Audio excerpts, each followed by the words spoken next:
அனைவருக்கும் வணக்கம். நான் உங்கள் டிலக்ஷி. வருகின்ற 15ஆம் தேதியிலிருந்து இந்த பாடசாலை மாணவர்களுக்கு சீருடை வழங்குவதற்கான நடவடிக்கையானது மேற்கொள்ளப்பட்டுள்ளது. இலங்கையில் காணப்படுகின்ற அனைத்து மாணவர்களுக்கும் தேவையான சீருடை காணப்படுகின்றமையினால் அவர்களுக்கு எதிர்வரும் 15ஆம் தேதியிலிருந்து அதனை வழங்குவதற்கு தீர்மானிக்கப்பட்டுள்ளது.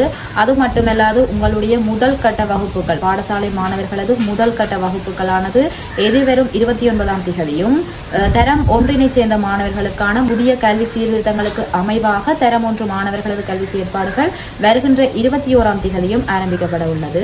அது மட்டுமல்லாது இந்த புதிய கல்வி சீர்திருத்தத்துக்கு அமைவாக தரம் 6 மாணவர்களது ஒரு ஆங்கில முன்மாதிரி பாட புத்தகத்தில் பாலியல் தொடர்பாளர்களை தேடும் ஒரு இணையதளத்தினுடைய பெயரானது அச்சிடப்பட்டிருந்தது. பிரதமர் உட்பட பல்வேறு நபர்களுக்கு பெரும் ஒரு விமர்சையாக காணப்பட்டது. அதாவது இவ்வாறான ஒரு இணையதளத்தினுடைய பெயரானது இந்த பாட புத்தகத்தில் வந்தது, அவ்வளவு கவனக்குறைவாகவா இருந்தார்கள் என்று பல்வேறு கருத்துக்கள் விமர்சனங்கள் அவர்கள் மீது எழுப்பப்பட்டது. அதன் அடிப்படையில் தற்பொழுது ஒரு முடிவானது எடுக்கப்பட்டுள்ளது. அதாவது அந்த பாட புத்தகத்தில் காணப்படுகின்ற அந்த பாட அழகினையை நீக்குவதற்கு தீர்மானம் எடுக்கப்பட்டுள்ளது. அதன் அடிப்படையில் ஏற்கனவே அச்சிடப்பட்டிருந்த இந்த பாட புத்தகத்தை ரத்து செய்துவிட்டு புதிதாக அந்த பாடத்தினை நீக்கி தரம் 6 மாணவர்களுக்கு அந்த பாட புத்தகத்தினை மீண்டும் அச்சிடுவதற்கான நடவடிக்கைகளும் தற்பொழுது மேற்கொள்ளப்பட்டு வருகின்றது.